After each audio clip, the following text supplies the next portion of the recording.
सिरसा से बड़ी खबर से शुरुआत कर रहे हैं, जहां गांव चौटाला में एनआईए की छापेमारी हुई है। गैंगस्टर जग्गा और छोटू भाट के घर पहुंची है टीम। पुलिस की मौजूदगी में प्रॉपर्टी सीज का नोटिस चिपकाया गया है। आतंकवादियों को सहयोग करने के आरोप में यह कार्रवाई हुई है। बड़ी जानकारी इस वक्त की आपको दे रहे हैं। सिरसा के गांव चौटाला में एनआईए की छापेमारी सामने आई है। गैंगस्टर जग्गा और छोटू भाट के घर पर पहुंची है टीम, एनआईए की टीम, साथ ही पुलिस भी मौजूद है। दरअसल प्रॉपर्टी सीज का पहले ही नोटिस चिपका दिया गया था, जिसके बाद छापेमारी अब की जा रही है।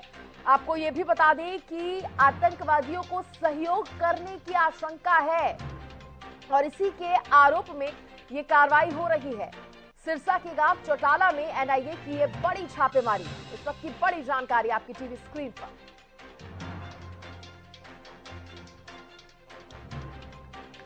गैंगस्टर जग्गा और छोटू भाट के घर पहुंची है टीम।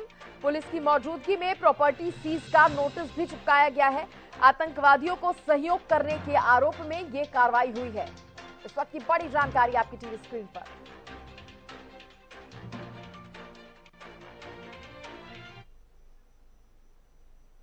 ज्यादा जानकारी देने के लिए मेरे सहयोगी गुरविंदर पन्नू मेरे साथ जुड़ गए हैं। गुरविंदर, अभी तक क्या अपडेट मिल पा रहा है इस छापेमारी को, इस कार्रवाई को लेकर? देखिए, सिरसा में एनआईए टीम की जो दस्तक हुई है, जिसमें छोटू भाट और गैंगस्टर जग्गा तकमल के आवास पर प्रॉपर्टी जो अटैच करने के नोटिस चिपकाए गए हैं।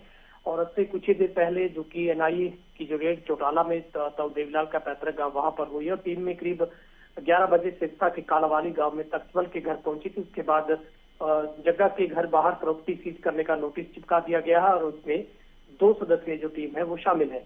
और जाहिर सी बात है कि इसमें नोटिस में स्पष्ट किया गया है कि आतंकवादियों और गैंगस्टरों को सहयोग करने के आरोप में ये कार्रवाई की गई है।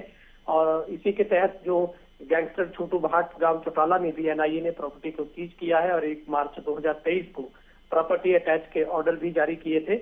और इससे पहले भी जो 21 दिसंबर पिछले ही साल के आखिरी महीने में रेड हुई थी, तब भी दोनों के ठिकानों पर एनआईए को काफी बड़ी मात्रा में जो हथियार वहां पर बरामद हुए थे, जिसके बाद एनआईए जो आगे की कार्रवाई में जुटी हुई है।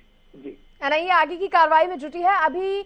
अभी तक की जो छापेमारी हुई है गुरविंदर, उसमें कुछ क्या निकलकर अभी सामने आ पाया है? कोई इस बारे में टीम की तरफ से कोई जानकारी दी हो? देखिए, एनआईए की तरफ से हालांकि कोई जानकारी नहीं दी गई है, लेकिन फिलहाल एनआईए का आज का मकसद सिर्फ अपने नोटिस को चस्पा करना है, क्योंकि इसमें स्पष्ट किया गया है कि ना ही तो इस जो प्रॉपर्टी को अटैच किया गया उसे बेचा जा सकेगा, ना ही उसे लीज पर दिया जा सकता है, ना किराए पर दिया जा सकता है। तो जो भी परिजन घर पर मिले हैं, सिर्फ उनको ये जानकारी दी गई है कि ये नोटिस चस्पा करने का मकसद सिर्फ इतना है कि ये प्रॉपर्टी को एनआईए ने अपने केस के साथ अटैच किया है और इसके आगे कार्रवाई चलेगी। गुरविंदर, लेकिन यहाँ पर आतंकवादियों को सहयोग करने का जो बड़ा आरोप यहाँ पर लगा है, उसके बारे में और क्या जानकारी मिल पाई है? क्योंकि अगर ये बात सच है, क्योंकि अब तो आरोप इसको बताया गया है, तो ये तो बहुत बड़ी बात है अगर इस तरह से सहयोग हो रहा था तो।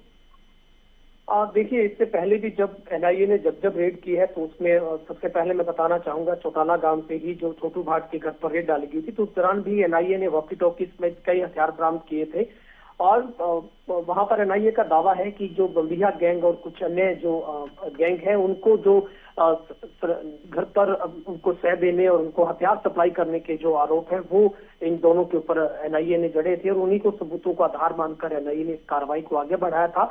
और पिछले करीब अगर आप देखेंगे, पिछले 3-4 महीनों में ये तीसरी रेड एनआईए की है। तो कुल मिलाकर पूरे हरियाणा में उस पूरे गैंगवार को तोड़ने की कोशिश की जा रही है। जो लोग या तो गैंगस्टरों के टच में है या फिर जो बड़े स्तर पर नशे की तस्करी करते थे, तो जिन्हीं को इसी बात को लेकर जो पुलिस एनआईए ने उनकी प्रॉपर्टी को भी इस केस में अटैच कर लिया है, जिस तरीके से हरियाणा पुलिस पहले से इस पर जो कार्रवाई कर रही है।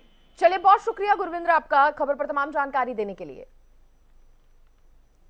तो गैंगस्टर जग्गा और छोटू भाट के भी घर पहुंची है एनआईए की टीम। देखिए, लगातार हरियाणा में गैंगस्टर्स के खिलाफ एनआईए जो है वो एक्शन मोड में नजर आ रही है।